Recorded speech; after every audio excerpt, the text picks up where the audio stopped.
Good evening, everyone. Welcome to the Top Table Talk. We are back Has he done that? again for another show. I'm going to go around the boys and ask how everyone is, but I think we already know how someone is on the panel tonight, that's for sure. But Daz, how's things, mate? All good? Not too bad.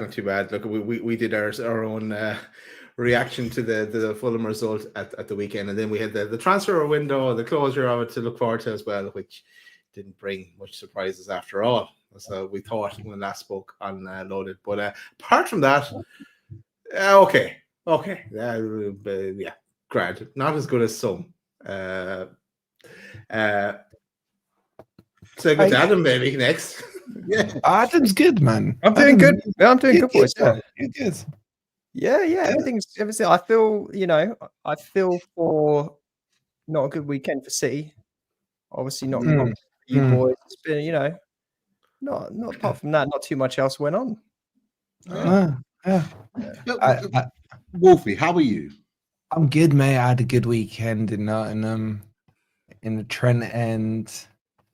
Just like, it was nice. I broke my jinx. My last few games at Forest have been big defeats, especially in that first season. So I needed to pick the right match to go to. I needed an irrelevant team to come up against Forest where I could guarantee that win, man. But even I didn't think 7, man. I mean, 7. You are bantering me for 5, man. I can't wait to hear Adam's banter for 7, man. I mean, there's no banter for this, is there? You can banter at certain levels. You can say you were done harshly if it's like 2, 3, 4, maybe.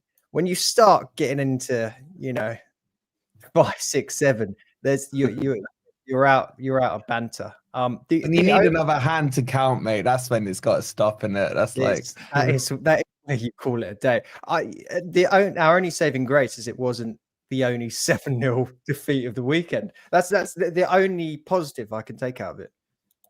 Leeds. Yeah. Okay. Well, let's break it down then. Not that you'd want to, Adam, but we'll do it anyway. From a Brighton perspective, what went wrong?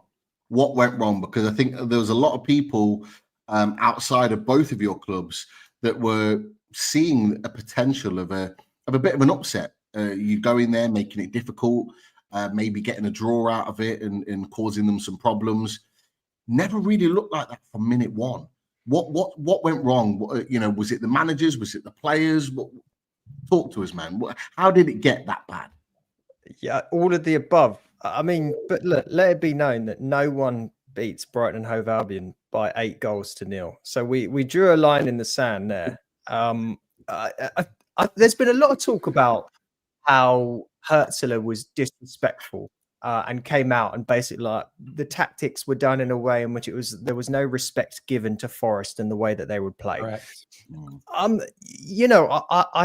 I can see that argument. I can see that because basically for those of you that didn't watch it too closely and just watched the highlights of goals being banged in, he basically didn't play a midfield apart from a single player in Jack Hinshelwood who'd been injured for the last couple of months and has barely played any football, wasn't really going to be able to play 90 minutes, and he started him as a lone central defensive midfielder and basically played 5 forwards and then a back 4, and the back 4 featured Tarek Lamptey playing at left back, who is a right back. So you could say that's questionable to begin with. The only justification you can possibly give to that is he's looked at the way Forest typically set up. And Wolfie, I went on Wolfie's show before, we talked and look, Wolfie's weirdly quite pleasant and polite on his regular show. It's a really weird, out of character, out of body experience. I accept my guests in with loving open arms. Yeah, it was very graceful. And it freaked you out a little, I could tell. It did freak me out. I was like, is this the same guy? But we Good talked brother. a little bit about how Forest have always, like, they've been very focused on getting their first goal of any game early. And when they get that first goal early, they're very, very hard to then break down, and they typically then go away and win. I think it hurts to his defense if I can defend him. And by the way, over half of the Brighton fan base want to get rid of him already, right? Is that he came out and said, we're going to go and get the first goal. That way, Forest cannot sit back and defend with everyone behind the ball, and we're going to go and make it happen. And maybe you'll admit this, Wolfie, but for the first 15, 20 minutes, Brighton were actually decent value for at the start of the game. We had a decent amount of possession. We had a couple of opportunities. Nothing really came of it, but it didn't look like we were about to get battered 7-0. And then it all just completely fell apart. Individual errors coupled with the tactics. Like, it was probably the worst I've ever seen Tarek Lamptey play. He was murdered time and time again. Lewis Dunk looked like he probably should have retired 4 years ago. But I think the other piece you've got to say is there were some Forest players that played absolutely incredible football. Finally, you got to know. Very, very, very good in goal. I thought it was one of the best games I've seen Elanga play in any shirt. Morgan Gibbs-White is always a problem. And I mean, we haven't even talked about the guy that scored a hat-trick. He was fairly decent as well. So it was a bit of a perfect storm, but it's a weird phrase I never thought I'd say, but after the sort of fourth, fifth goal went in, we gave up. So it could have been anything. It could have been any number, but the game was dead then. I mean, you just needed one word, man, instead of that whole waffle speech. You were shit. Like, that's the easiest way to describe it. And you played into Nuno's hands. Like, I could have dreamt when I saw your lineup of someone just begging to fall into Nuno's trap. Let's put 5 attackers on, basically no midfield, and a dunking donut at the back, man. And thank you to him for our first goal. And by the way, I love Mark's shirt there. It's beautiful. I don't know if you've noticed that. No, now you've drawn my attention to it. Yeah, I see what's been done there. Yeah. But no, look, for me, it was a case of that first 10 minutes you were talking about. You did look good. I can understand why you think you looked good, but a lot of teams have come to the City Ground and thought they've looked good for those opening 10 minutes, and they get excited, overcommit, create the spaces, and then bang, Danilo out wide to Gibbs-White, crosses it in to the prolific dunking donut in the middle there to just slot it home. So, you know, and then after that is a case of you didn't learn from your mistakes. We should have scored before the corner. Nico Williams could have scored. Where were your men in the front post, man? We ain't that great from corners, man. And we had like 2 or 3 men unmarked at the front post. Yeah, we don't normally bother defending those. I was going to say, like, you were giving us gifts, man. And your keeper with the assist on, I think it was Sosa's goal at the end. That was a lovely through ball from him. He's done that a lot lately. We need to talk about him. But, you know, like, normally if it was a team that was relevant, I'd be here on with the shades and the Hawaiian top and what have you. It's Brighton, bro. This is like, so I was telling you all those months ago, you're not relevant. You should be about 14th or 15th. You're definitely heading in that direction now. You just, as I told you then, and I'll tell you now, you're Southampton 2.0. I mean, the biggest talking point before the match was who you were selling. I heard Matoma was going for 95 million. Wasn't Lamptey linked to like Holland or something? That's like more interesting for you guys than what's going on the pitch, because you ain't a proper football team. Definitely not a Premier League team. And you're just going to be Southampton 2.0. And I've warned you that these players will run out. You'll keep selling them, thinking you can get these new ones in. This isn't Football Manager, man. And that's what your manager did. He was like, all right, I'm just going to go gun-ho tactics. Let's see what happens. Get the first goal, because Forest can't win if they go behind. And it just backfired. But I'm warning you again.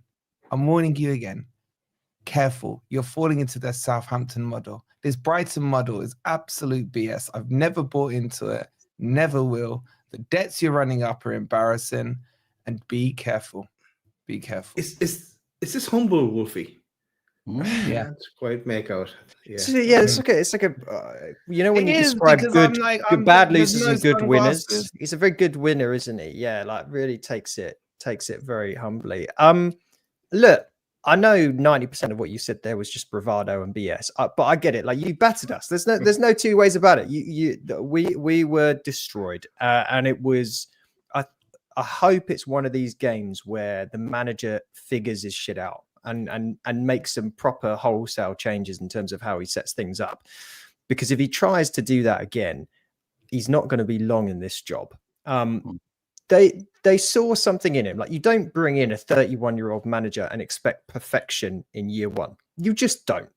I've talked about this time and time again on too many podcasts about how there was obviously a high ceiling seen with him, but you're going to have a low floor, especially in the first year. You don't spend 200+ million and then say, all right, go on, mate. Like, we're going to fire you after half a season if things don't work out perfectly.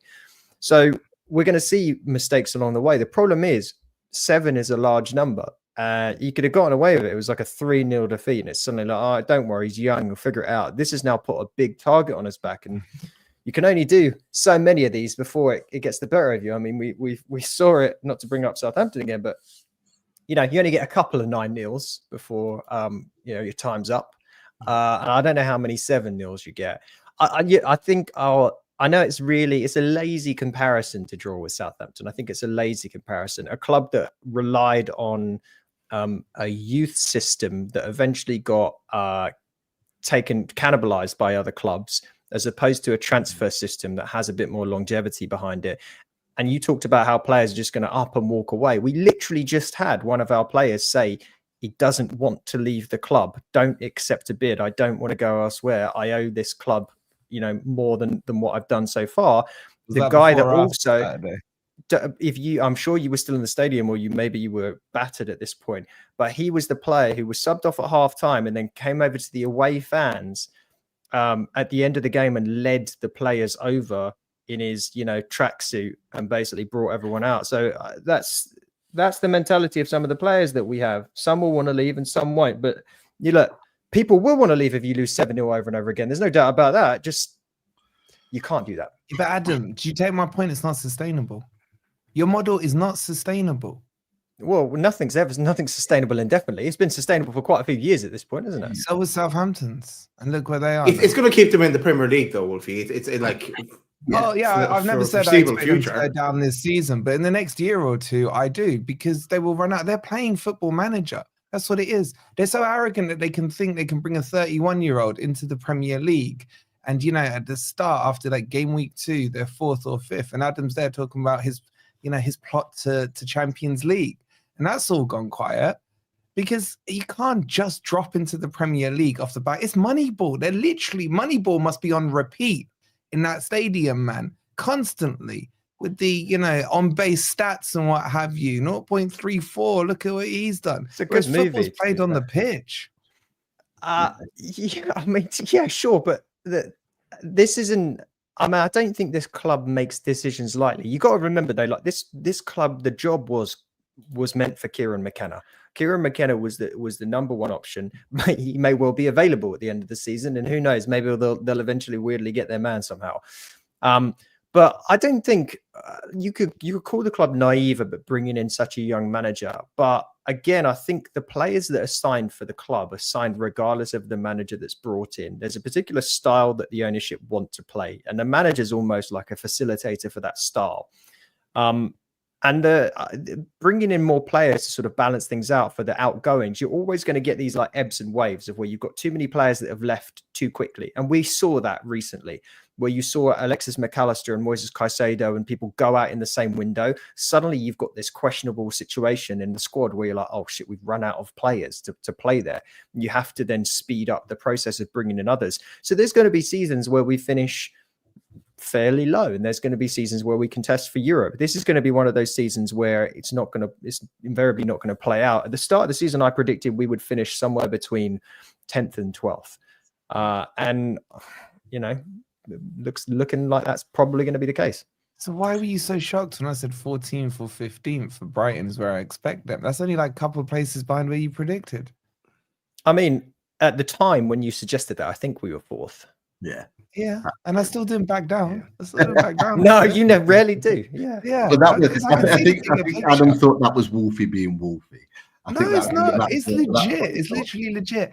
The only thing I'd say about these players coming in, Adam, that you're quote unquote attracting, I honestly think they're looking at Brighton thinking, I can showcase myself for a season. I'll be off to Chelsea next year if I Some do. do. Well.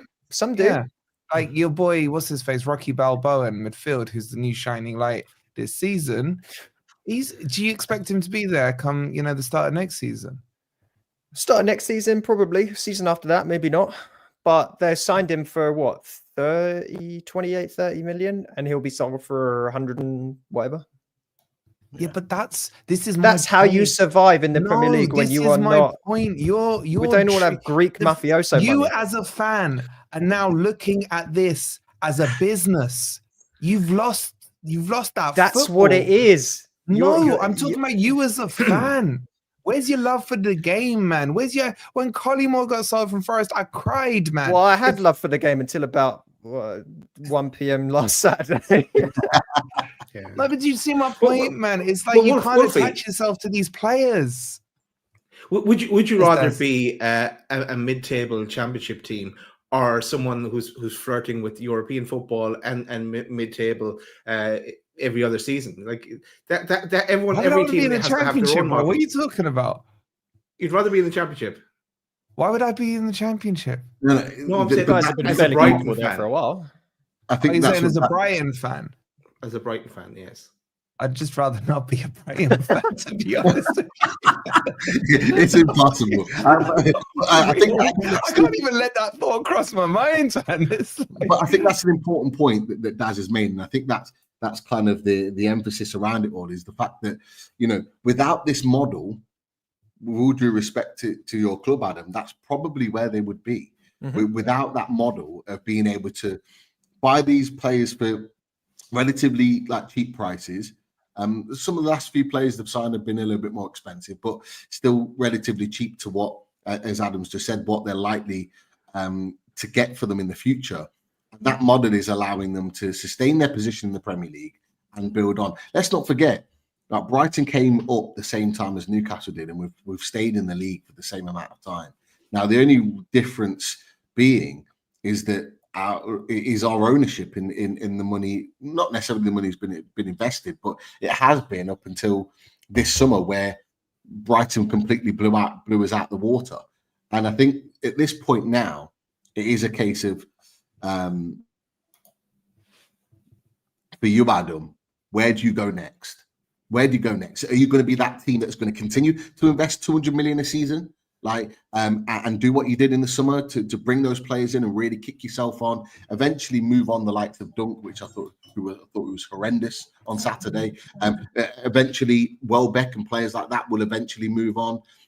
Or are you just going to continue with this model? Because although I don't think you'll get relegated, I do agree with Wolfie in what he's saying, is that we look at Southampton as a guide, and Southampton's, yes, for 4 or 5 years it worked, and then it hasn't, and it's completely gone because those players might not always be there, and eventually those players that you're looking to sign might not always be ending up at the Amex, because other teams are now looking at your model, your data process, and the way in which you go about things, and are trying plucking it away before they get to you. They're trying to get them first. Yeah, and the question I've got for you is what's next ultimately about what I've just said. What is next? Is it more of the same mid-table, or is it pushing ahead and spending more money? Where do you see your club going beyond this season? Well, look, you're going to get a different answer based on what's happened at the weekend, maybe, than what I would normally give you, because you reassess everything after something like that, which is great. I don't know if it's my internet that's being weird or if it's someone else's, so I hope you can hear me.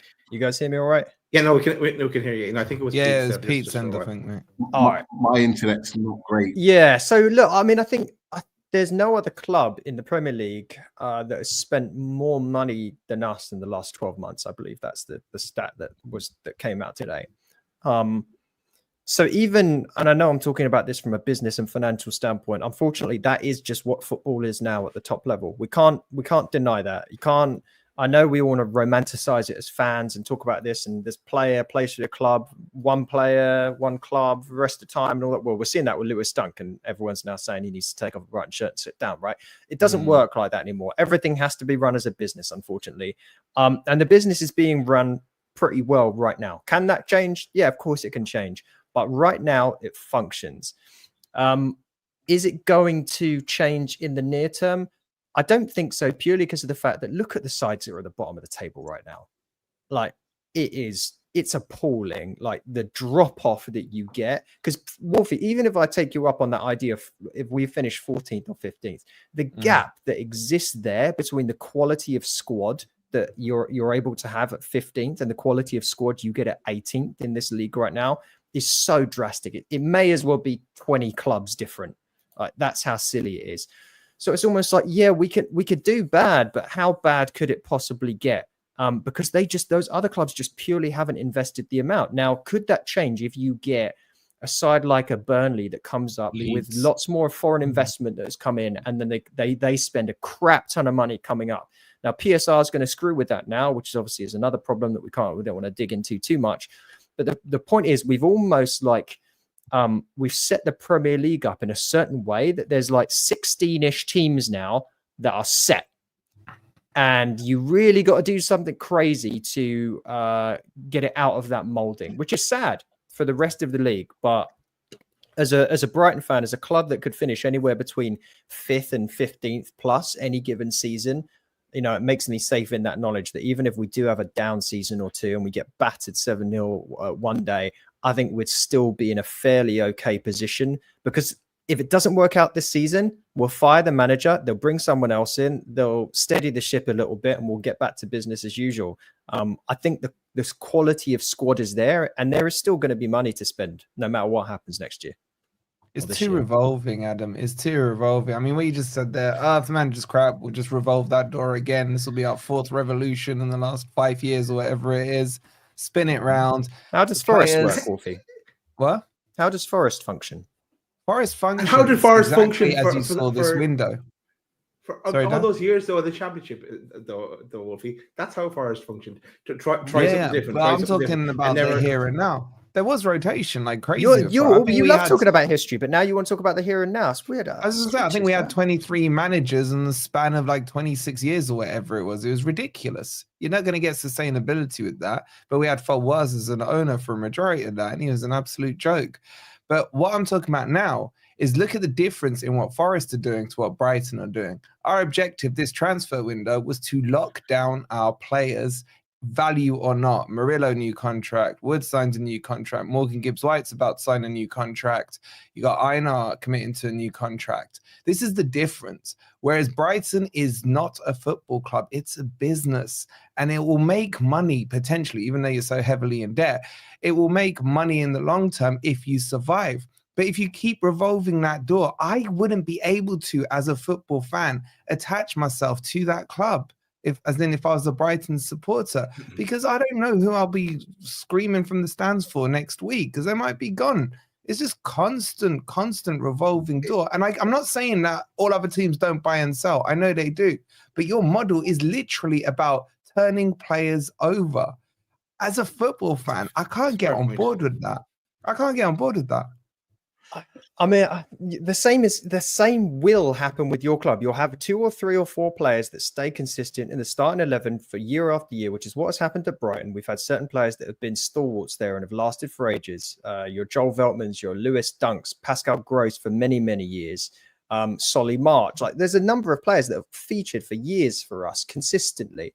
And then you've got others where you bring in the older, like 30 plus players to kind of bring in the wisdom to the squad, and then you bring in the youngsters, which are designed, yes, when you're signing 18, 19-year-old promising youngsters for 5 million and selling them for 100 million, of course you're going to do that, because it allows you to then build in more sustainability over the long term. But look, sure, it's not romanticized. We don't sign 11 players that then stay in the same squad for the 10 years. Yeah, but I really don't think any football club does that anymore, mate. And if Forest do it slightly better, sure. On that, mate. I'm just saying, it's like, it almost feels to me like anyone's for sale at Brighton. If you overpay us for that player, you can have him. That seems to be like the philosophy, and I just don't like that as a football fan. It's- Whereas it's- my owner don't do that.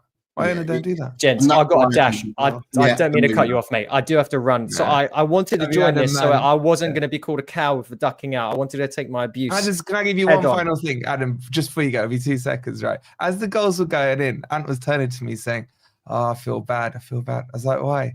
He goes, "Poor Adam." I'm like, his name hasn't even crossed my mind. I just want to get through 90 minutes. I was just there feeling sorry for you already. I had multiple people message me saying, "Oh, Wolfie's going to be a problem, isn't it?" And yeah, the problem is that I have, the main one is that when you scored, and I lost count, obviously, I could just see your fucking face. Excuse my language, and it ruined my day. Hi, gents. Adam, one last question. Yeah. Free hit here. Would you slap Wolfie? We don't condone no violence. I wouldn't We be able would to get hug and we would have a nice, quiet drink and a chat, me and Adam, mate. I'm going to come out to America and cook him in person at some point. We cook big lovely. over here. All right, guys. Appreciate it. Well, Sorry to leave you. Cheers. Bye. No worries. Cheers, Take Adam. care. Brilliant stuff. The bromance is still the bromance. Hey, strong. it's from the beginning of the season. This bromance is developed. You know what? There. You know what? Joking aside, boys, he's such a top bloke and he's well educated on everything football, and that's why I love it, because I know he's going to give me tough questions back and he's going to call any BS out and all this stuff. And you know, I'm sure everyone wants to see like war breaking out on stream, but I hate to break it to everyone. Everyone kind of gets on quite well off stage. You know, sorry to pull the curtains back and show everything, but everyone on this panel that's not here tonight, all top blokes, and I got so much love and respect for all of them. And this is it. And a couple of the boys are about to join us in just a second as well. They're just logging on. It's not Billy. I'm with Dan, not Billy. Yeah, as we speak, Dad is on his way. He'll be here in a second. Hopefully, a little bit more cheerful than he was last night. But look, whilst we're waiting for the other boys to pop into the chat, just really quickly, everyone just click that like. Make sure you click the like, and if you're new to the channel, with a different fan base, click the subscribe button and help us along as we approach 26,000 subs, which is another amazing milestone for Loaded Mag NUFC. But look, Wolfie, we'll come to you because we talked a lot about Brighton and their woes and their issues. However, you are not currently in that position. You are flying high in the Premier League. When every team and every club and every media outlet were saying that after that defeat to Bournemouth, you're going to slip up, you're going to go on a downward spiral, you hit back with 7. Like, where are you now? I mean, you can talk to us about your feelings and your emotions if your voice is going to allow you to, about the game. But look, where do you see your season going now? Where are you at with Forest this season? Is it, right, we're definitely getting top 4, Champions League, it's coming? Or are you still kind of seeing how the land lies over the next few weeks to give more of assessment in March? You know what, boys, normally I don't like a 12:30 kickoff. One, it's early, and I ain't an early kind of guy, right? But once you got the win and we went over, so I thought, where did we go? Went to the nav afterwards, and you're there watching all the other results pop in. Yes, daddy boy, how are you? Good to see you. He's smiling. He's smiling today, Pete. Yeah. He's smiling today. That's good to see. It's good to see. Nice, big up. We're just talking about Forest. Carry on, Wolfie. Tell us about Forest. Yeah, it was nice to then sit back at 3 p.m. and kind of plot out what results you wanted to see and not. And to be honest, on the Saturday, most things went our way. You know, unfortunately for you guys, you lost. With the Bournemouth-Liverpool one, it was a case of either result would suit us. Either we're still in the chase of Liverpool, we're putting a nice gap to Boring Mouth, and they lost. To be honest, I actually preferred them losing just because I thought it was funny. But then, you know, everything went well. When West Ham were winning yesterday, I was looking at it thinking we're 6 points clear of 4th. We got a real tough month coming up. And Forest now, I think, are in a position of needing to maintain the gap. So I can see that gap closing a little bit to the likes of yourselves, City, etc. But if we come out of this next month, even there or thereabouts, if we drop to 4th or 5th, somewhere in that fight, I think it's going to Forest almost bankers for Champions League spots, because on average you need 65 to 67 points to get there. We're on 47 with 14 games to go. We need somewhere between 17 to 20 points from the rest of the season. When you break it down like that, it doesn't sound that much. I know every game's hard, the old cliches and everything, but I am now, in my mind, I think Forest have qualified, if you like, for some form of European football. It would be an absolute disaster if Forest fell out of the top 7. It's now a case of how high can we push. However, I was not happy with the transfer window at all. I think we needed a backup striker. If, God forbid, Wadinho gets injured, then God knows what could happen, because Taiwo is not in form at all right now. So, yeah, as things stand, I'm expecting at least a top 4 or 5, should we call it these days, finish Champions League. No, at least, Deji, at least top 4 or 5. But I haven't let Liverpool go. I haven't let them go. Kyle ain't given out in Feb, and I honestly can see Arsenal falling away. And I think Forest, Newcastle, Man City will end up making the top 4 with Liverpool. In what order? I don't know yet. I was just going to say, and I'm glad that you clarified your position, because I actually found Wolfie's kind of humble tone very disconcerting. For me, personally, I think Nottingham Forest are in for a title challenge. And for me, if you guys sleep on Nottingham Forest, I think we could all be pleasant. We could all be surprised. Now, let me explain why I am behind Wolfie and the Sherwood Forest, Everdeen Forest, Longleat for a centre part movement that I coined a couple of months back.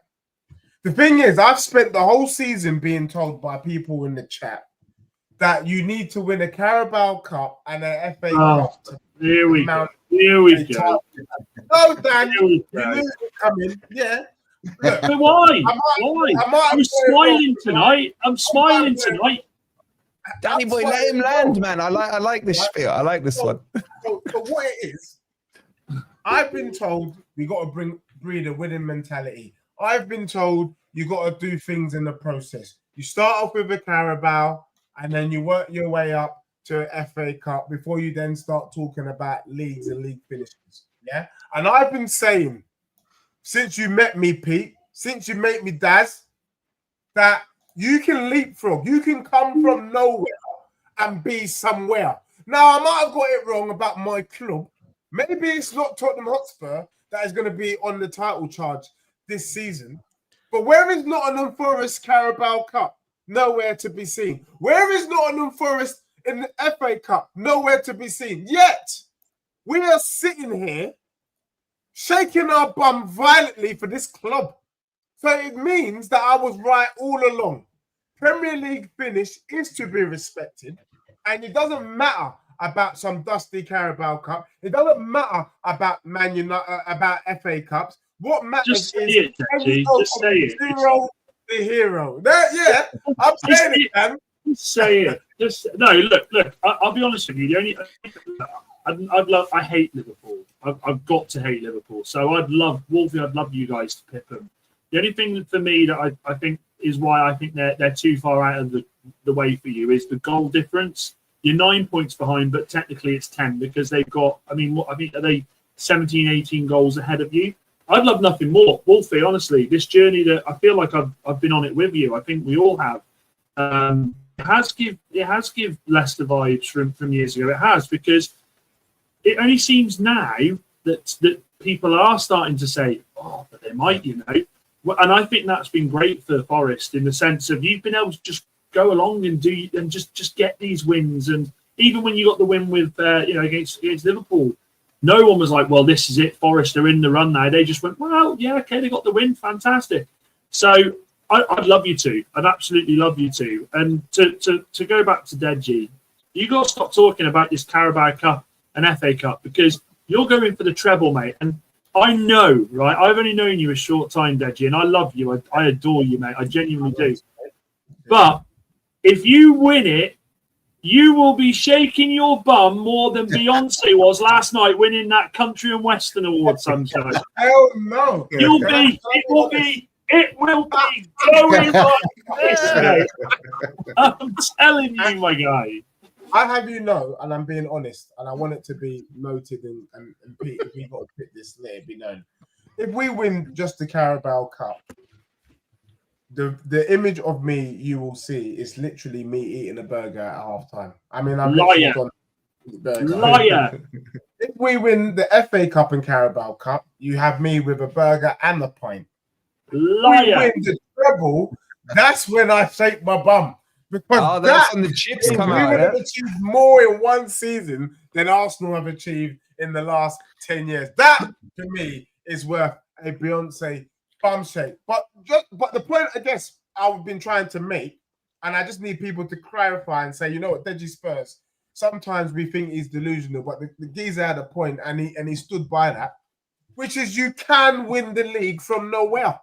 And don't be surprised if Nottingham Forest wins this league. I can still see, as strong as Liverpool are, if Salah gets injured, they are done for.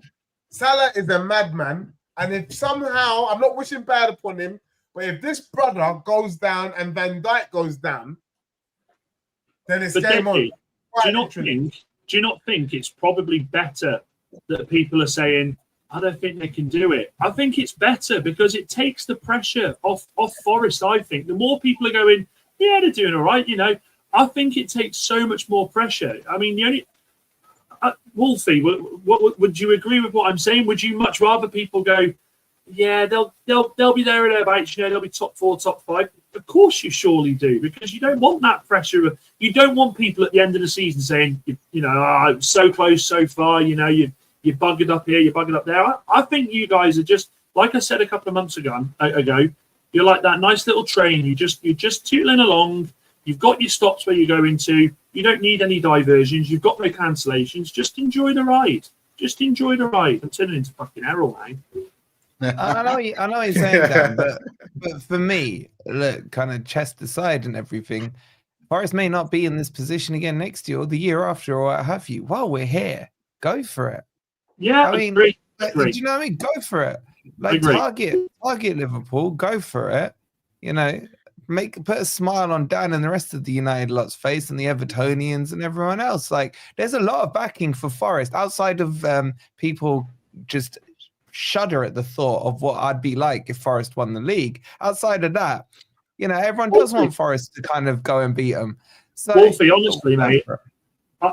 Look, you know, we've spoken about this. I love football. I'm in love with the romantic side. You know, the underdogs doing what they're doing. So I love this story.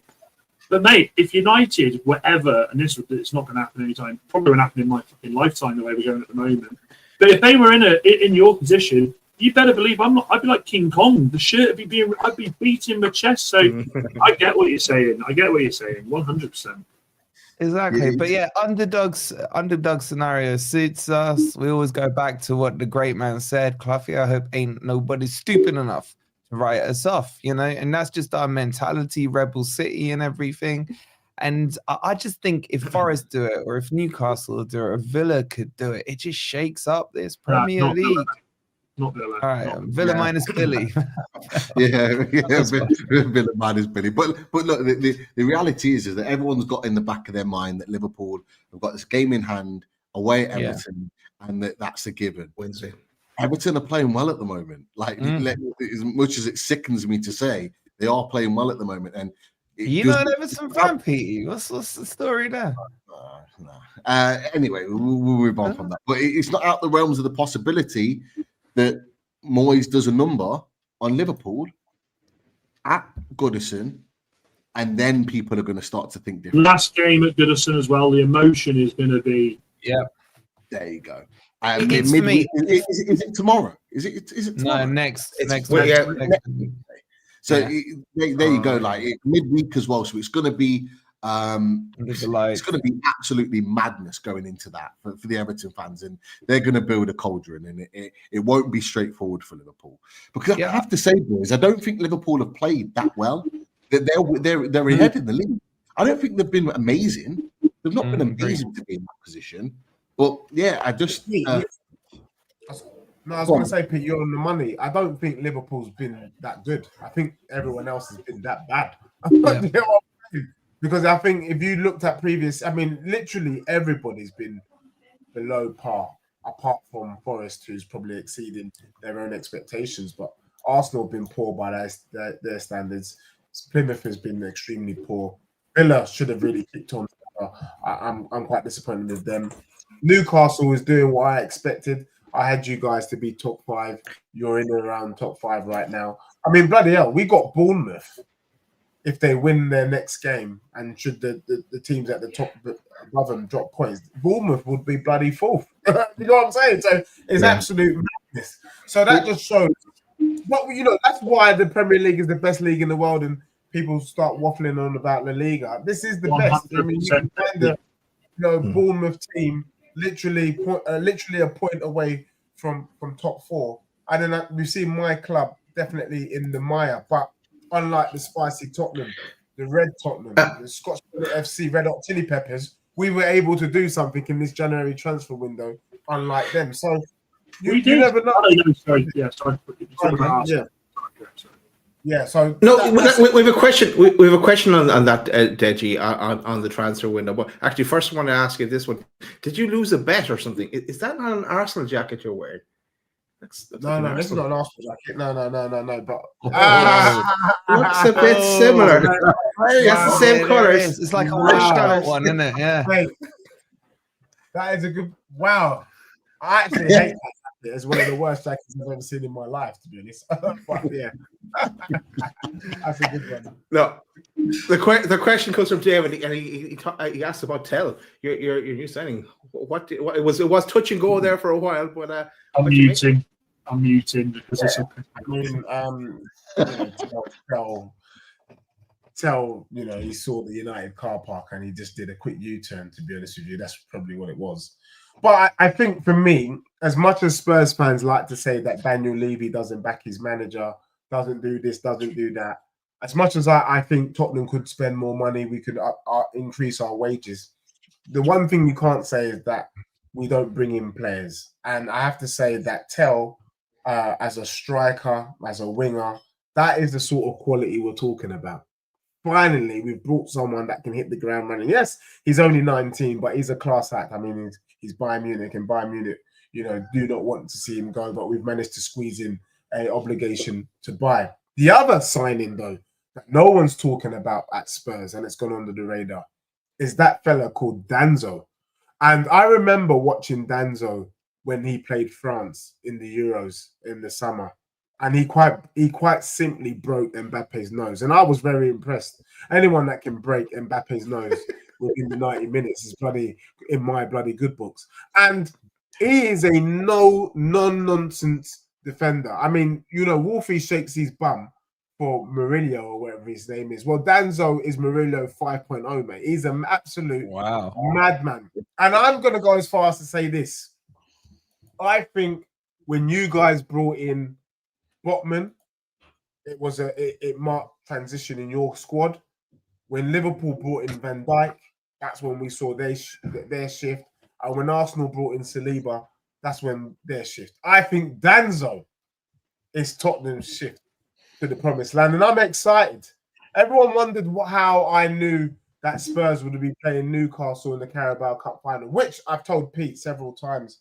I'm expecting my club to win. I didn't know Danzo was coming in. I didn't know Tell was coming in. But right now, I can sit here with a little bit of chest. I'm looking forward to the game on Thursday. We don't need to win, by the way. We just need to get a draw. And if Salah is crazy enough to get close to Danzo, he might also have his nose broken. Now, I'm not advocating for violence on a football pitch. I'm just telling you what the kind of warning signs are for any opposition players against my club. So I'm looking forward to playing Liverpool. I'm looking forward to playing Newcastle in the Carabao Cup final, and seeing which one of us finally ends that trophy drought. So it's exciting. Deji, can I ask you a question? Is there an obligation? Is there an obligation or option on Tell? Yeah, there's an option or obligation to buy whichever one. Do you know how much it is? It's 60 mil. 60 mil.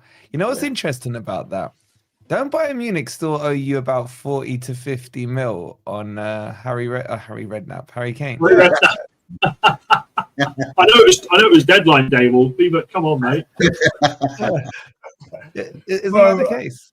And if we got to use some of that money to go towards bringing in this, Saliba hasn't really spent any money, has he? No, he probably hasn't. And you know, we needed some quality. We need more. That's not enough. Come on, let's be real. But it's something. I mean, I don't want to see Son starting.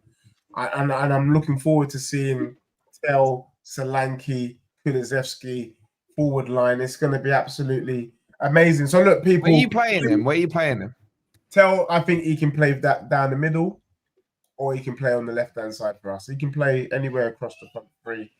And all of a sudden, Tottenham Hotspur as a football club is looking like a very scary prospect. I've been in the mud with Dan for far too long. And to be honest with you, having to stare at Dan at the bottom of the barrel, do you know what I mean? It's been something that I've had to endure. But the sooner I leave Dan at the bottom, the better. Do you know what I'm saying? Deji, I love you, mate. You're the best, but we're not on the same level, mate. We're not on the same. Does this mean Spurs have more pulling power than United because you? I know what you're doing, Wolfie. I know what you're doing. I know what you're doing. Wolfie, you knew that. I don't want people. What I don't like about United fans, not Dan, is leaning on Dennis Irwin, the likes of Beckham, them days, and then using that to come and talk with chest on these streams. I've had enough of it. I said United were in the mud before the season started. They've proved me right because I looked at that squad and I thought that is Frumpy FC and poor Amarin has got to deal with Frumpy players. But Dan, there is a space at my club for you, mate. I know you said United Spurs, but if you want to change that to Spurs first, by all means, you are welcome. Deji, I'd rather shit in my hand and eat it than change it. and let me just go back to this shamelessness and Deji knows what he's doing and this man above me knows what he's doing. You all know Tel would have come to Old Trafford if we could have afforded the £5 million loan. You know this. So the fact that I have to listen, I see in the chat he was scared of rats. I hear Deji going on about the fucking car park. He was holding out, make no mistake. And I didn't want him. I'll be honest with you, because you don't want him. No, I don't want him. I don't, because we've got these players that have got all this potential. It's an unknown. Deji, you cannot sit here and tell me that you're not worried at all that he's going to come in and it's all going to be too much for him. To expect a kid at his age to come in and save your season. He's played, bro, we've been relying on less. We've been relying on Mikey Moore 17. We've been relying on Mikey Gray 18. He scored one goal all season. He's played in Champions League. He's played games. It's not. I think he's a risk. I do. I think United. I think we can all see with our eyes that he's better than Zertsky. Oh, mate, you're better than Zirkzee. You're better than Zirkzee. No, Werner's not better than Zirkzee. I'll draw the line at that. I think Deji will agree at that. I'm not having Werner's better than Zirkzee. I'm saying Werner's better than Tel. No. Sorry, other way around. Tel's better than Werner. Yes. Yeah, Oh, yeah. I get that. I'm not. And chat. Look, I had a meltdown last night. I hit Serenity this morning. I woke up. I went to the toilet. I listened to some Bee Gees on the way to work. I'm in Serenity now. So. I'm not salty. He's staying alive, bro. Yes, I'm not salty. I'm not salty. The one thing I'll say is I think Tel is a young potential, but you're gonna. I think there's a chance you're gonna get up and down performances from him. But I think the up performances you're gonna get, as the boys have just said quite rightly, they're going to be better than Werner. They're going to be better than maybe even Son. Son's been rubbish. I was about to say even Son, because Son, Brennan Johnson. Yeah, Brendan Johnson as well. Even though Son's like one of your high-profile players, he hasn't been good this season. But the one thing I will agree with you on, Deji, and I imagine Daz will agree with this as well, is I think for football fans, I think Newcastle Tottenham is the final that the people want. Yeah. Would you agree with that, Daz? I mean, because for me, Oh yeah. that is the final that the people want. Like Even all the neutrals. All the neutrals That's what I want that mean. as well. And That's talking to not- people as well, because the winner hasn't won a trophy in so long for us a long time. I kind of don't want it, guys. If I'm being honest with you. I Sorry want to it. sound like a Yeah. party pooper. You what? Wolfie, are you thinking what I'm thinking? Yeah. I'm out here wanting Nottingham Forest to win the Prem, and you're here saying you don't want it. Hey, Deji, I love you, bro, but You you gotta want me to remember, my take back brother supports. everything that I said. Yeah, but Deji, my brother supports Spurs, so by default, I don't want them to win anything, right? Okay. And the, What are you the other thinking then, thing is- Dan? I thought you said And the you other didn't thing is, want it. I kind of want Liverpool to win the Carabao Cup. I'm just No, thinking no. about hold on. I'm just thinking about placements in the league. I need these positions to stay in the league as insurance policies. So I'd listen. If Forest weren't involved where we are involved, I'll be back in Newcastle to win this. But right now, I gotta think. Nuclear emergency scenario. I need that Conference League spot back in the league. I'm sorry to be the bad guy, but I'm just doing what's best for my club, Thanks. right? What am I doing? I need that. I need that as well. I need that as well. What am I doing? That's what I'm saying, Dan. You need. Yeah, we can cut them off. That's no problem at all. This alliance you know. business. We need to reevaluate. We need to reevaluate this. What is going on? You need it as well, Pete.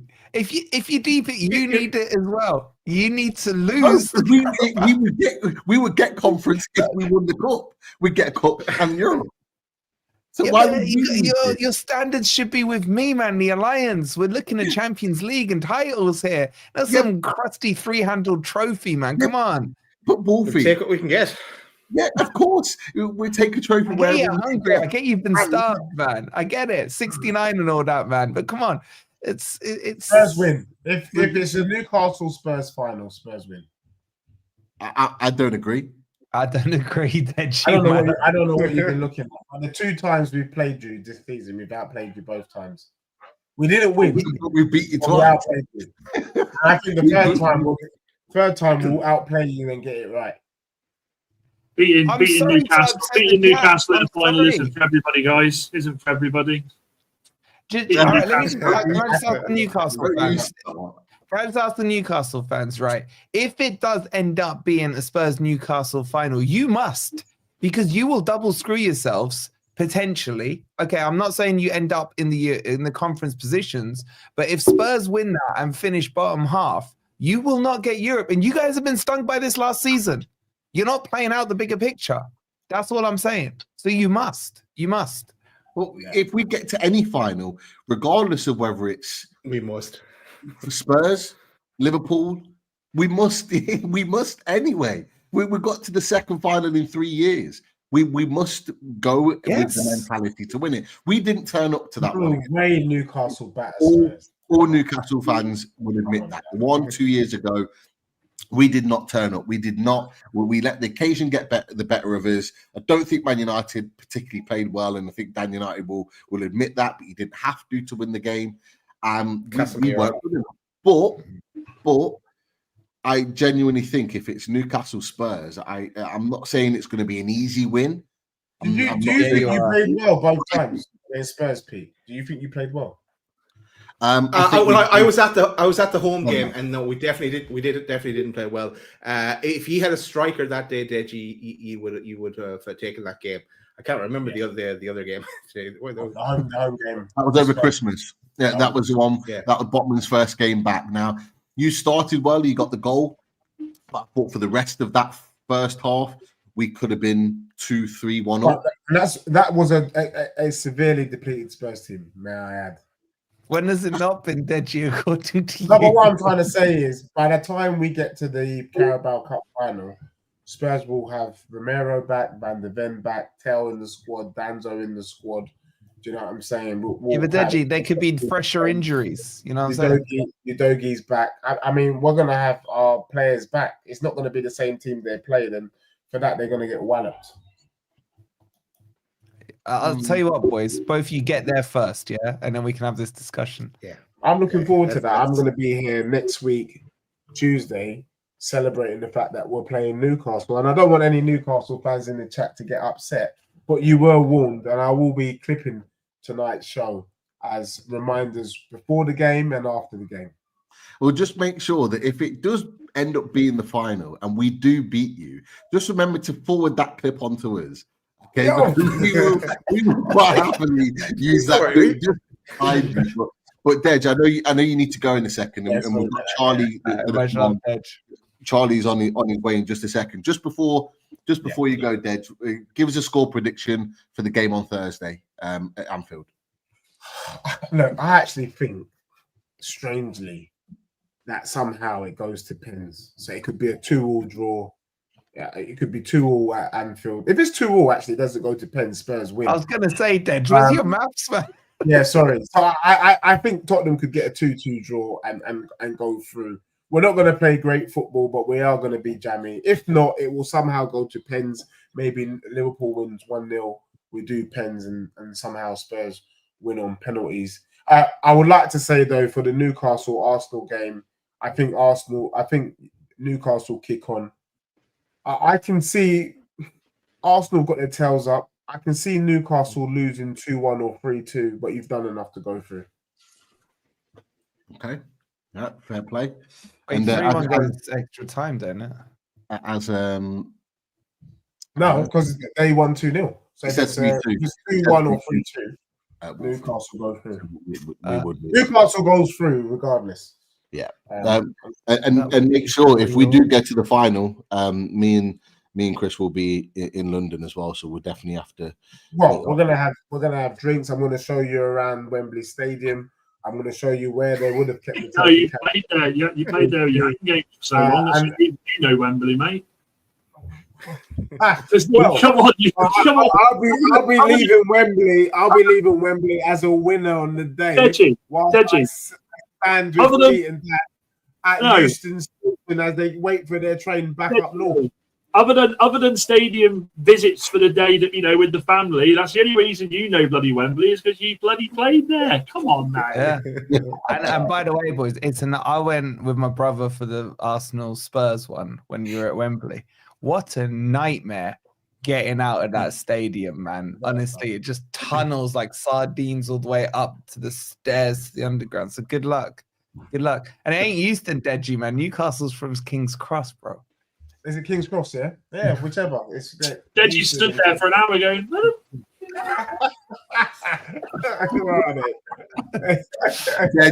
Look, we'll let you go, fella. Appreciate you coming and joining us. That's a look on Thursday. Top man. Mind that jacket. Yeah, buy that jacket. You seriously got to ask the question. Has he got a photographic memory, or does he write all that same spiel down, man? I'm trying to think how many times I've heard that. Big whiteboard. Is the fact you had Danzo's going to do this, and the other. Yeah, I think we'll concede. I do think we'll concede against him. He's going to break some noses, though. He's going to break some noses. Imagine if he breaks Salah's nose. That's it. We won't hear the end of that. Yeah, that's true. Now, okay, everyone just take a deep breath. It was a little bit of stressful time for you, Dan, last night. A little bit stressful. Talking about Villa, Rashford.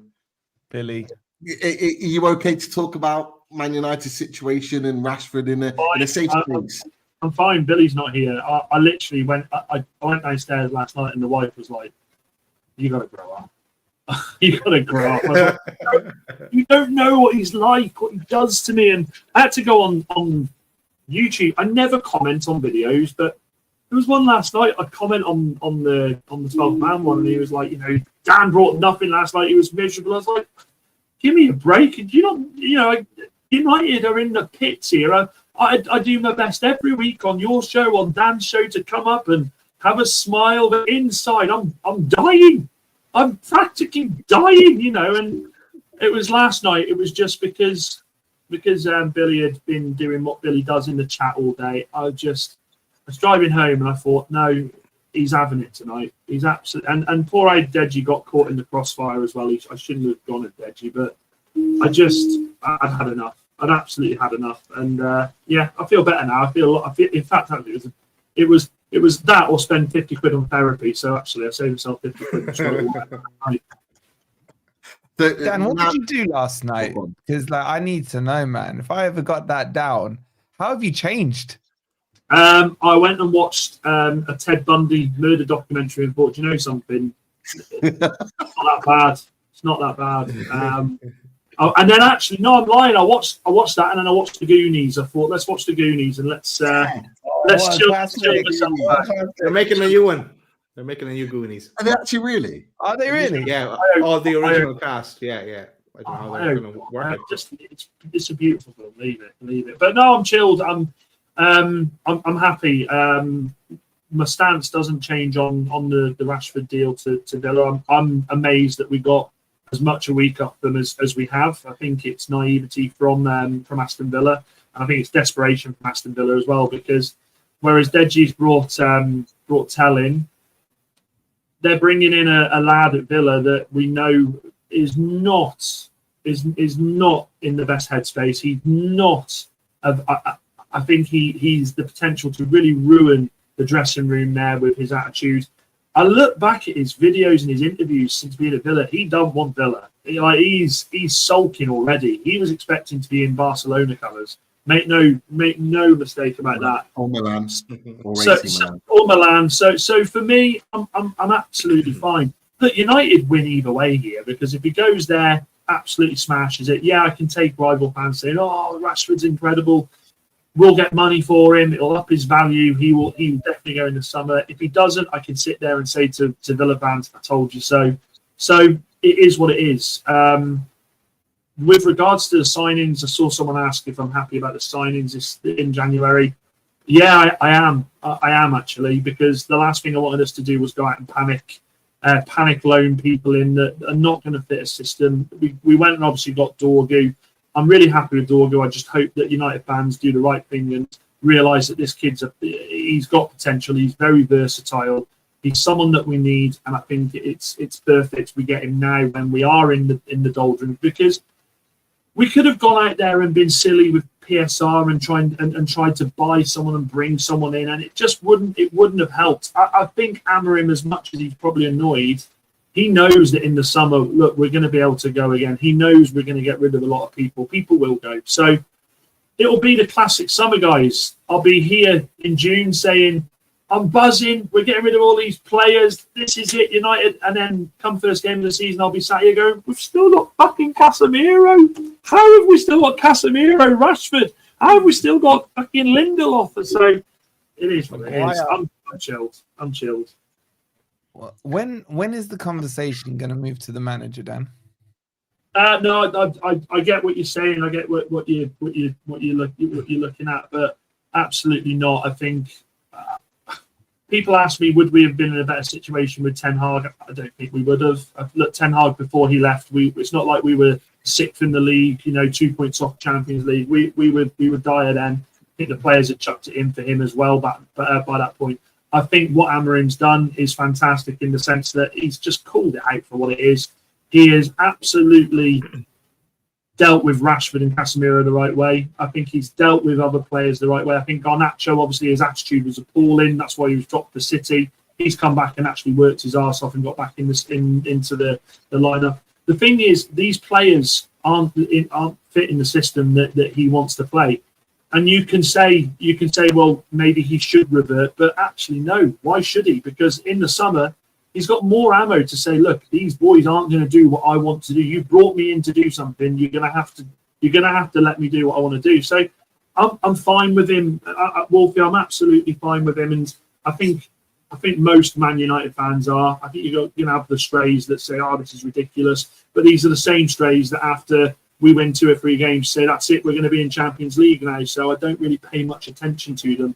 Like I've said before, and like I've said it, I'll say it again. Realism is what Manchester United fans need. And I think in the manager we've got now, we have a manager who has realism and knows exactly where we are. So I'm chilling with that. You're not seeing stubbornness. Like, the reason I ask is I get this 3-4-3 thing. Yeah. Nuno, for example, is a 4-2-3-1 guy. But we lost 5-0 to that team I don't want to talk about. And he changed it to 3-4-2-1 to spice it up. this manager is almost starting to come across to me as an outsider looking in as very one-dimensional. Like I would like and expect most Premier League managers to have 2 or 3 systems that they can just switch between, even in game, switch it up a little if things aren't going well. I don't understand why this narrative has been set that he must play 3-4-3 because this is his system. If these are the players that you are expecting to not be there in the summer, then what's the point in drilling them into this 3-4-3 system? If the players who can play that system are going to come in the summer, which, by the way, I don't see how you get rid of, say, 8 or 9 players in one window. It's going to be over a couple of windows. But hey, we've been hearing that for years at United. You've got to at some point make do with what you've got. My question to you, Dan, if Man U were 17th right now, say a point above the relegation zone, would all the Man U fans still be saying carry on with this 3-4-3, even though the players aren't good enough to play it? Stupidly enough, mate, I'm going to say I would 100%. I would, because I back and believe in what this manager's doing. And you make an interesting point when you say about we've been listening about players leaving for so long.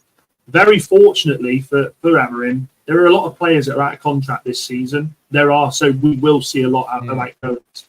I think they've done the right thing in Anthony going to Betis because, you know, if you believe Billy, he's turned his career around now already.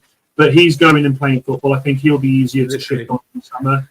Yeah, literally. Casemiro, I think, will go in the summer. I think he does. I think it'll be either Saudi or maybe Italy. The Rashford situation will be easier if he plays well. So you will see a lot of these players go. And again, this is why I don't think we've pushed so much in January to try and bring people in. I think he is. I actually think he knows he wanted the job at the end of the season. We all know that. We know that. But I think now there's that realization. I am going to stick with what I've got. I'm going to work the best I can. Manchester United until the end of the season are going to be a win 1, lose 2, win 2, lose 1. That's where we are. Luckily enough, I can't believe I'm saying this, but we're not going to get relegated, which in this day and age is absolutely hilarious to say. Yeah, damn it. But I think, of course you would. And do you know what, Wolfie? Of course you would. I'd love it if City got relegated. You know, I hung my hat on 115 for so long. I loved it when Liverpool were in the doldrums. That's just rival fans. But I think it's just a case of now, just buckle up and just take the situation for what it is. You know, I mean, my uncle always likes to remind me. He always used to remind me when we were winning the treble, when we were winning the doubles and we were Champions League, he used to say to me, yeah, enjoy it, but I've been there when it's been bad. And I actually feel like that's what I've experienced now. But then the other side of it is, yeah, we have been absolutely awful, but by hook or by crook, we've still won trophies. It's bizarre. It's absolutely bizarre.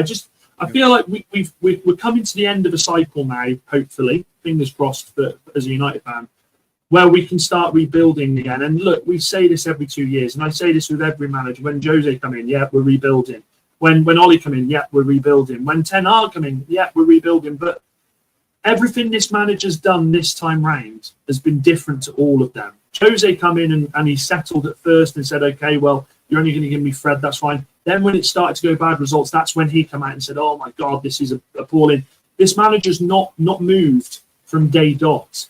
And I think that's why I'm going to give him my full support. I'm going to be there end of the season if we're fucking 16th, if we're 17th. I'm going to stand there and say, yeah, that's fine. We put this down and we move forward. Because look, if we finish 17th, quite literally, things can only get better, can't they? Let's be honest.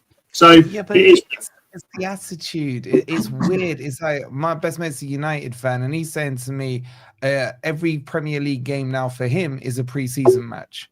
He's like, we ain't going down. It's pre-season match. Focus on the Europa League because that's our only route into the Champions League, which wouldn't surprise me if United backdoor their way in again into Europe.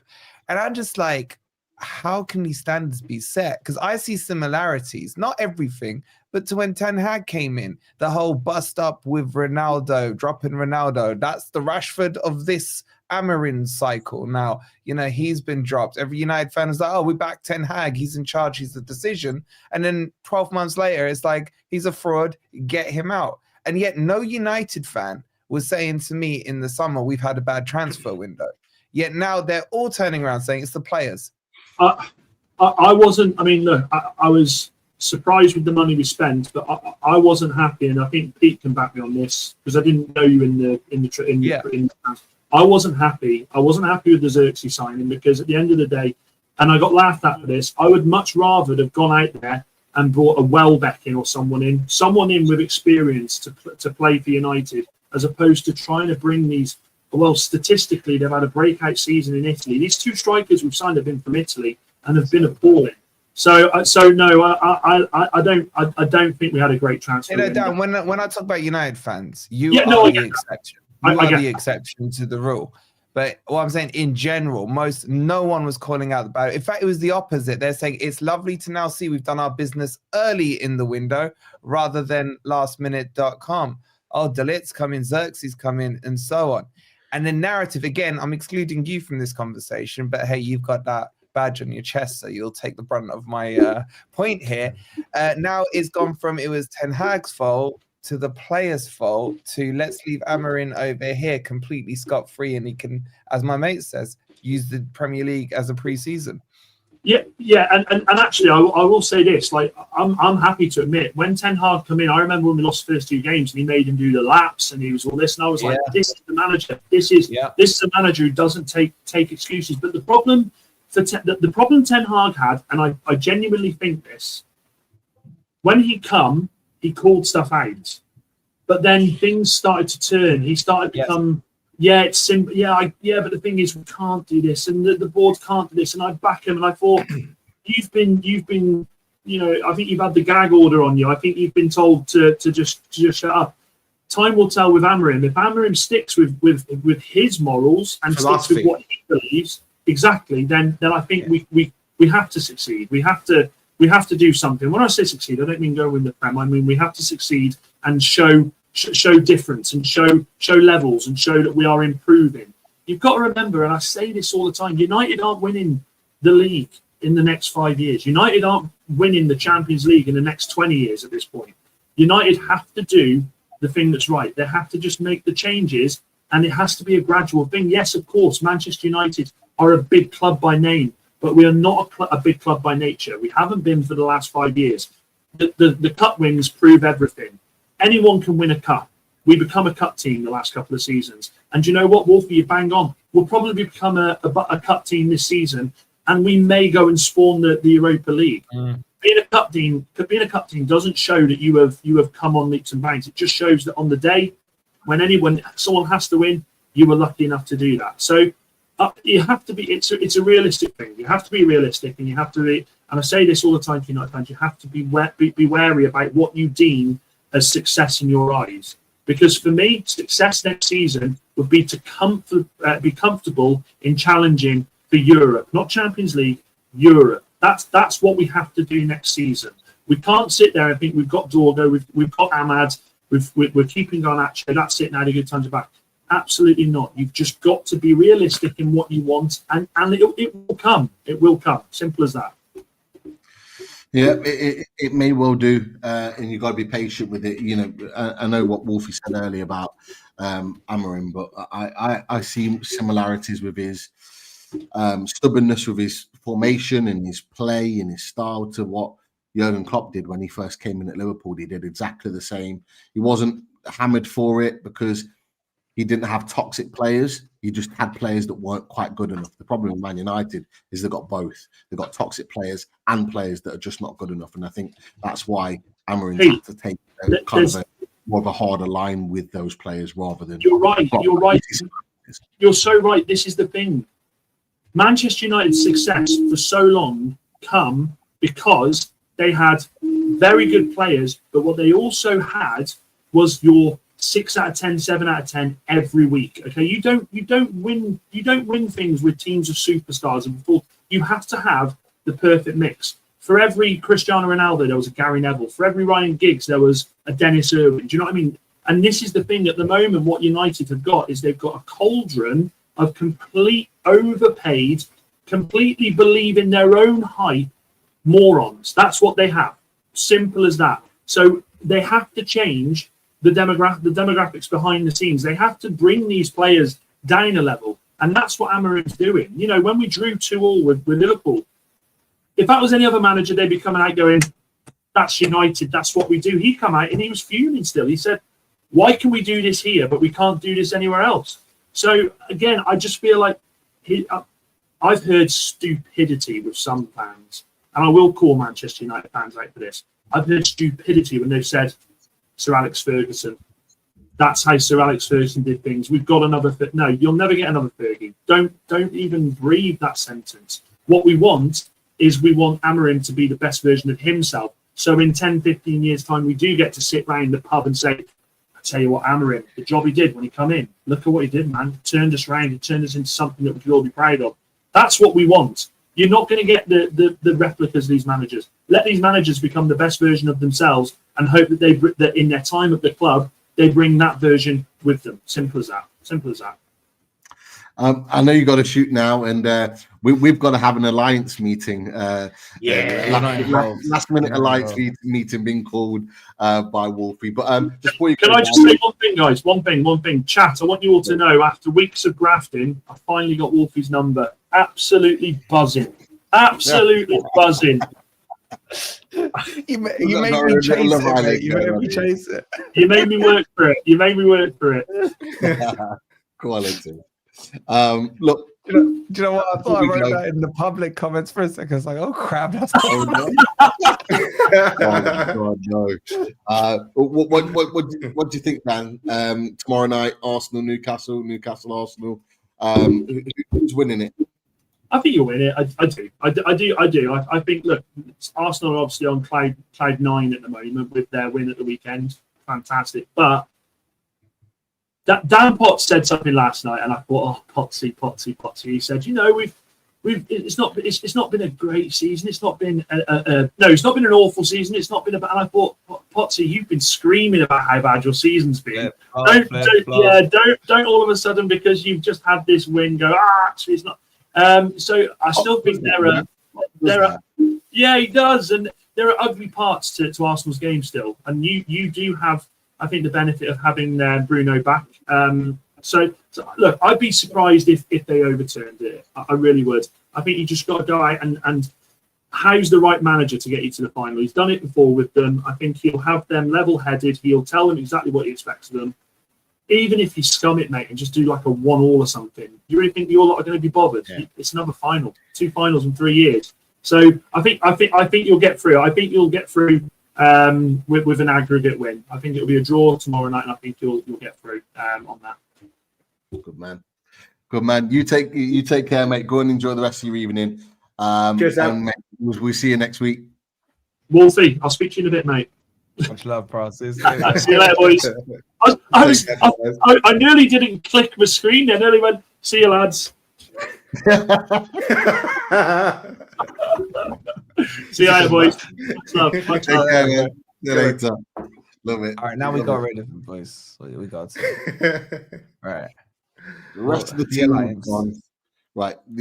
Come on. Talk to us. How is this working now? Right? Can you bring the table up? We need to start plotting some stuff here, boys. Right? Who we're targeting, who we don't mind, and all this stuff. Right? We need the chat's help with this. We both have to finish top 4. Right? Ideally 1 and 2. Top 5. All right. Top 5 maybe. But let's aim top 4. Let's really shake it up, right? I mean, I wanted Villa involved in this, but let's face it, they just bought Rashford, so I hate them now. So I hate Rashford by default, right? How are we doing this? Because Chelsea winning last night is throwing the cat amongst the pigeons a little bit. Charlie's got some chest hair again. He's thinking cartel this, cartel that, right? But it's this gap that we've drawn on you that's worrying me. You're 6 points behind us. What are we saying here? What's happened? And we've got City next in the league. Okay. You have to win. You must. You home or away? Away. We're away. Oh. We've got our next 3 games are City away, you at home, and then Liverpool away. They're our next 3 games, mate. No. This is good. Because we've got you, Man City, and Arsenal. This is why we need this alliance meeting. This is now in our hands. Okay? we can break them all at the same time. But Yeah. Pete, I'm seeing some serious doubt in your eyes, mate. I'm not gonna lie. There's a little bit of fear there as you're saying the names, and I feel like you're reflecting back on these names in your mind after you've just said them. Talk to me. Why are you worried? But see, maybe I'll answer 1 second, Pete, because we're focused at the moment, everything on the League Cup on tomorrow night. Then we go into after that. Hopefully, then we're talking about a League Cup final. But then we're going to focus on we can take things one game at a time, and we're not playing in the league again for another 11 days. So it's plenty of time to build up to that. But you're right, we do need to start getting points on the board again and playing catch up. Has this distracted you? Do you think this Fulham and Bournemouth thing is because of this League Cup? I think it's distracted the players. I'm not sure about Bournemouth, but it's definitely, in my opinion, distracted the players on Saturday. That second half was an absolute joke. It was a shocking performance, and we were up. We were 1-0 up. We were pretty comfortable. Yeah. Probably could have been 2 or 3 up, but at half time with the chances that we created, and we weren't even amazing in that first half, and we could have been comfortable. But the drop off in the second half was massive, and it was really pouring. I have to be honest. I don't think Fulham were great, but they did have to be to win, and that's the most frustrating thing of it all. But I'll be honest with you. On paper, they look like really tough games, and they are tough games. The one thing I'll say is the next one, the next Premier League game, Man City away, I do think we can cause them problems. I do think we can, because we set up in a way that is really frustrating for Man City. And the reason why I think we can cause a problem, I'm not gonna say we're gonna win or take points off them even, but where I can see us causing them problems is because their defense is shocking. Their defense is so bad. They can't defend, and they concede so many chances. And when we've got Isak up front, we've got quit the meeting. Quit the meeting. Go on. We have Fox in the box. Charlie, welcome. Here he is. Wait, why have you invited him? No, mate, I just thought I'd pop in for a few minutes. Obviously very late, but thought I'd come in. I'm sorry, we're having an exclusive meeting Charlie. here. Yeah, You're not invited. Yeah, no, mate, I'll tell you what, I am invited because I'm in the top 4. I'm invited. It was the Alliance meeting, but yeah, look, always welcome, Charlie. Good win. Was it a good win yesterday, or a lucky win? Well, I didn't get to watch it, so I didn't see it. It wasn't great, to be honest, but when you're 1 win in 7, I don't care how you win. You just have to get the 3 points, and like at half time, it weren't looking good. We showed a little bit of fight in the second half. Okay, you're a bit lucky with a winning goal. His deflection goes down as an own goal, but win's a win at the end of the day. And when we're on the run of form that we've been on, like, you just have to get them 3 points any way possible. The fact that you boys lost, the fact that Bournemouth lost, the fact that Villa lost as well, and City, like, it was like we had to take advantage, and we did. We've now put ourselves back in the top 4, but yeah, there's going to be many more twists in this one. In the last 13, 14 games of the season, but yeah, it wasn't a pretty win, but you take the win and you move on to the next one. Yeah, definitely. Gonna be an interesting one. That is for sure. Who are your next couple of games? Next two or 3 games? We got Brighton away in the FA Cup on Saturday. Then we got Brighton away in the league, and then I think we got Southampton at home, and then Villa away or something. Okay, so a couple of tough ones in there. A couple of away games. Brighton, although they've got hit for 7, but they can always turn up at home. Southampton, a gimme. And then Villa away will be a tough one, because that'll be interesting. It could be at that point a must win for both of you, because obviously you want to continue to keep building. You look at Villa right now; they're 3 points adrift to Bournemouth. If other teams start picking up points, they could be even further cut adrift. So where is your cutoff, boys? Where is your cutoff? And by the way, I don't really want to involve Charlie in this conversation, but you let him in. So no, don't worry about it, mate. Yeah, cheers. But like, where's the cutoff for the race for the Champions League spots? How far down the table are you going here? Who's still in it? Good question. Where would you put it off? As far as Villa. But we're saying Villa are in it, right? But Fulham are 1 point behind them, and no one says anything about Fulham. Yeah, but we got No. Fulham next. If we beat Fulham, then we put, I think, a 14-point Yeah. gap on them. That's them done, right?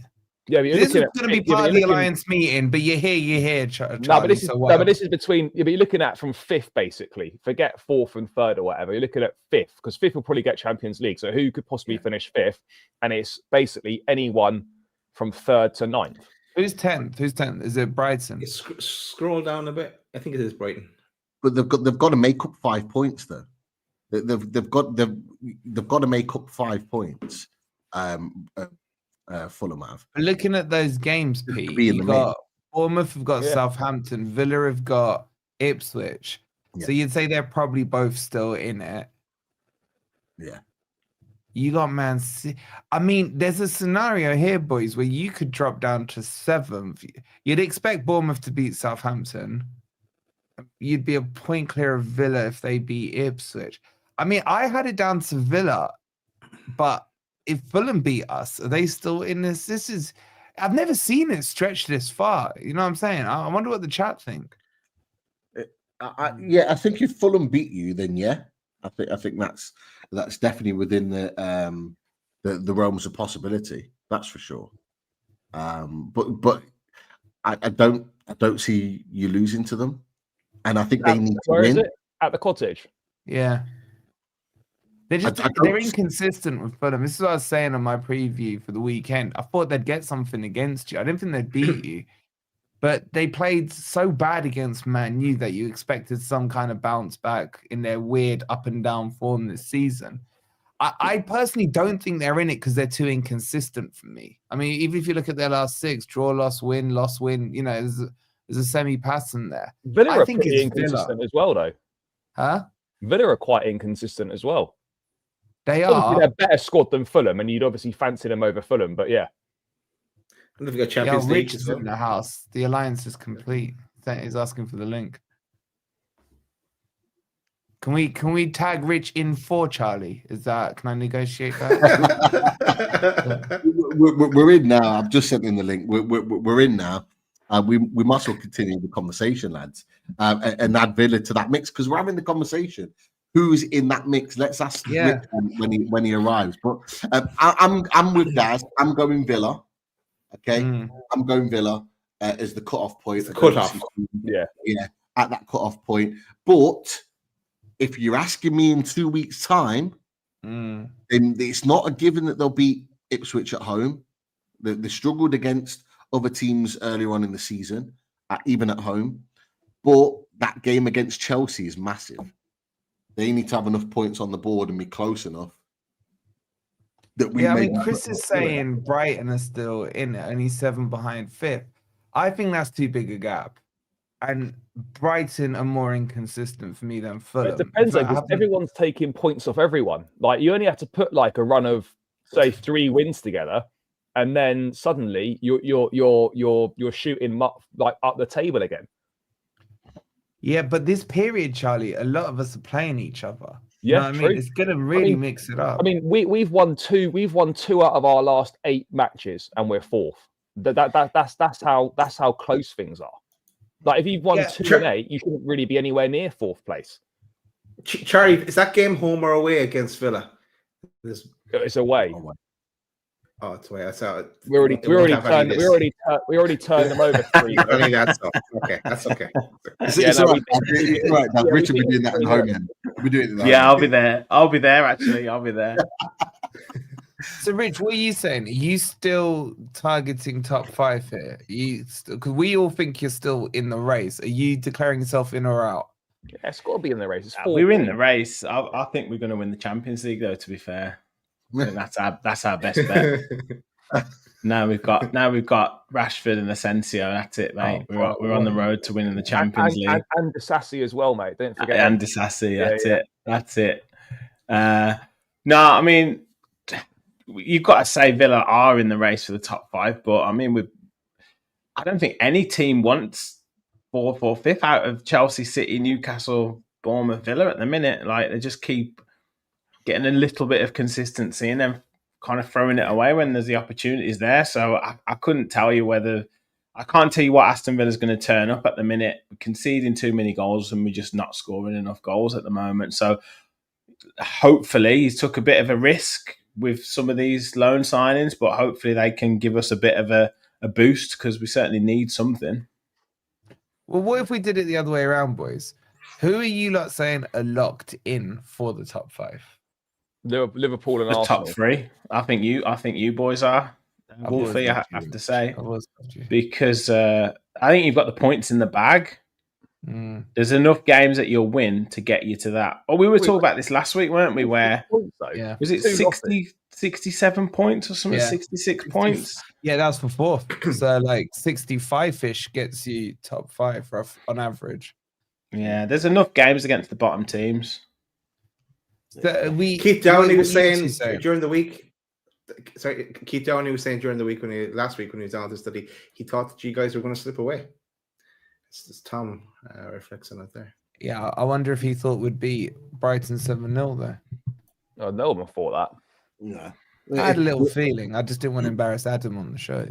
But Keith was saying that as part of a group of media and journalist reporters that were saying the same. And this is what I was saying to you, Wolfie, right at the beginning of the show, is that everybody, whether it's opposition fans, whether it was media, everybody is just expecting for it to slip away. And they're just not. Everyone had this same mentality with Leicester City when Leicester City won the league. And I tell you when it changed for Leicester City, when they went to the Etihad and absolutely 3-1, It could have been 4-5-6 that day. They absolutely dismantled Man City. Vardy and Mahrez were unplayable, and I think on that day everyone went, you know what, they're here.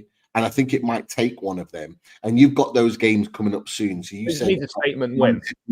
They've got Man City and Arsenal. Are they both away, Wolfie? No, both at home.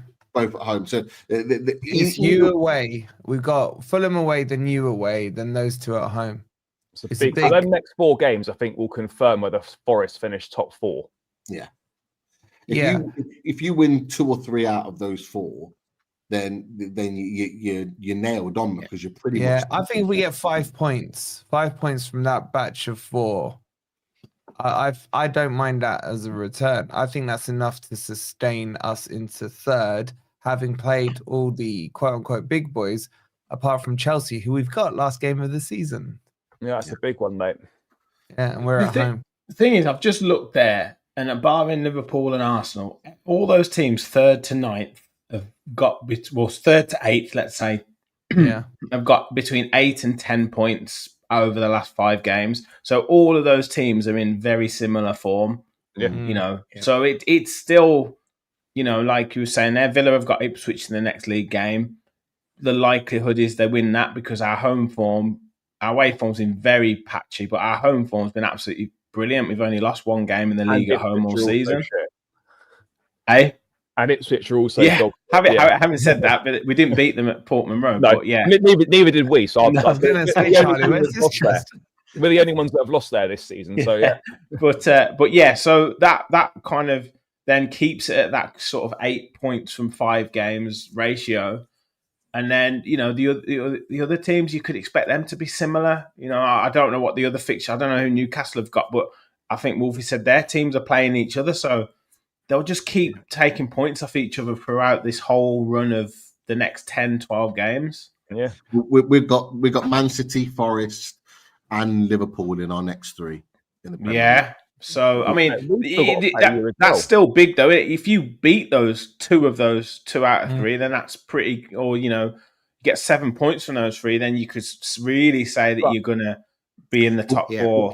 Definitely. Over the next few weeks, this is going to change so much because, as I said, we're all the teams in and around them positions are playing each other. So this is just, in 2 weeks' time, this could look totally different again. Or it could stretch. Look at the situation. Bournemouth have got the best fixtures out of us all. So if you look at that, they've got Southampton away next, 3, which you're almost looking like a free hit. The next one after that, they've got Wolves at home, win. Yeah, so you think you're expecting that, and then they've got Brighton away. You're looking at 7 points from 9 there minimum. No, I don't think you are. I don't think you You are. might not be, but what? Yeah, what I I'm know on saying is paper that you're saying. on I'm paper, just. Wolves I'm are a not tough writing side, aren't Southampton they? off yet. Wolves are a very tough side. That's Yeah, I'll bet you. I'll No, bet you that's they are. yeah. No, but that's the way though. Like this is at Uh, Bournemouth. This is if it was at Molineux, maybe a bit different. I'd be shocked Yeah. if Wolves got anything down at Bournemouth. no, yeah, that's true. yeah. But you don't know. I think what Rich said is probably my takeaway from this pod. This whole take 8 from 6 games average. I like what you've done there, Rich, in terms of breaking it down into those bite-sized chunks. Because you are right. Like when you run up and down it, I think the most points there, excluding the top 2, is probably us and Chelsea. Mhm. Yeah, what's that No, from the no, last you one? You're on and 11. you were Man no, City. Us and Man City. So I gave Chelsea 3 wins for some stupid reason. Yeah, Yeah, so you're looking at 10 points there. 10 points. Yeah, And the other takeaway is what Charlie said, where they've only won 2 in how many games, Charlie? Like 7 or 8 we now? won 2 and 8. Yeah, Yeah, and they still. So even if you go through a slump, you still somehow stay like a bad smell. We've seen Man City do it for that November, December period where they lost loads and still were hanging around. So although it's, it could shake it up, at the same time, taking a couple of L's isn't going to throw you out of this. This is probably one of the most fascinating races in many a year, where you're going down to 9th and we are in the second half of the season, and I can't call it. That's why it's so frustrating. I mean, it must have been. Yeah. It was frustrating for me in terms of Villa against Wolves, especially with the other results that happened. It must be frustrating for you boys, Pete. With the beating Southampton and then having Fulham at home, thinking right, let's go for it, and then they just keep slipping up, and it's so frustrating because you just think, why is it happening? Like what is the reason? Because there's I don't like using Champions League as an excuse for Villa, but they did have a big game in midweek against Celtic. the problem though, Rich. Aren't you? Yeah. Yeah. But then Newcastle have a great win against, or a standard win against Southampton, but then throw it away against Fulham. It's like, how can you legislate for that? And this is why it is going to be such a tight race right up until the end, because you can't bank on any team in that run between 3rd and 8th of stringing 4 or 5 wins together. Yeah, you just can't. Man City got Newcastle at home, Liverpool at home, and Spurs away in the next 3. That's massive 3 games. Massive. Yeah, keep going, Pete. They got just as bad games after that as well. They've got bad games all the way up. They've got tough games all the way up to April. Yeah. So they're now Forest away.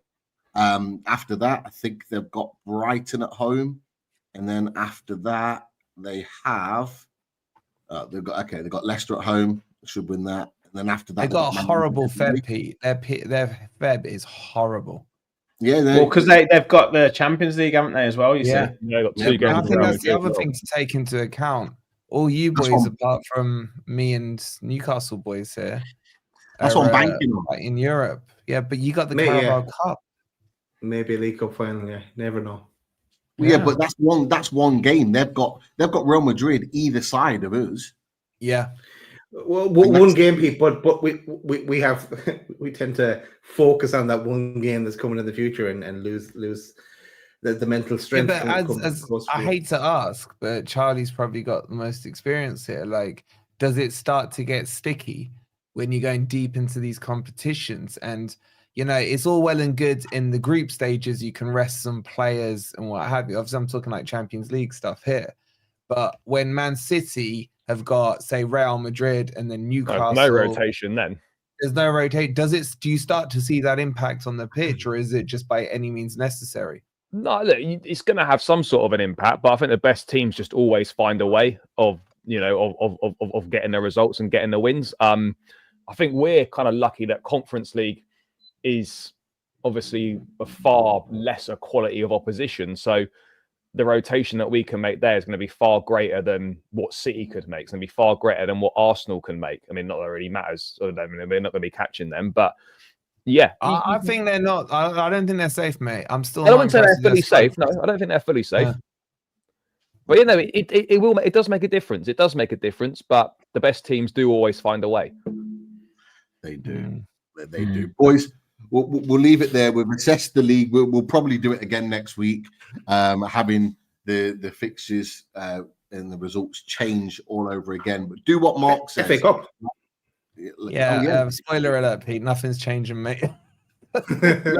Yeah. Sorry, yeah, you're right. Well, something will change. Some of us boys will probably be out the cup.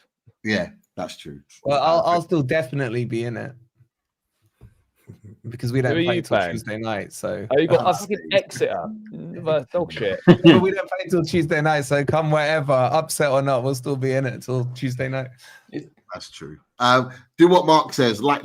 If you haven't liked it, we've got 150 in the chat right now. Make sure you like the channel and this particular show. And if you're new to the channel, make sure you subscribe. And look, big thanks to the boys coming on and joining us. I know Richard had plans, so appreciate you coming and joining us. Make sure you go to Villa Park Pod and subscribe and watch their content. Charlie, Brew Brothers, great content with regards to Chelsea. And I know you were talking Chelsea tonight, weren't you? Yeah, I was talking some Chelsea tonight. So yeah. Loads of stuff over there. Loads of stuff. Loads of stuff. Keep you ticking over. And of course, Forest flying high on Forest Fan TV. Don't go over there. Go and subscribe to and look at all of his content. And United First on TikTok. Make sure you go and follow that. And of course, together BHA, Adam as well, and Deji Spurs. Make sure you go and see all of those guys that have joined the panel tonight. And of course, subscribe to Loaded Mag NUFC. People, we will be back next week with another one. Hopefully, all or some of us will be in the cup. So some of us will be smiling, maybe with some glasses on, sunglasses, maybe not. Let's see. But until then, people, see you soon. See you later. Thanks, everyone. See you tomorrow.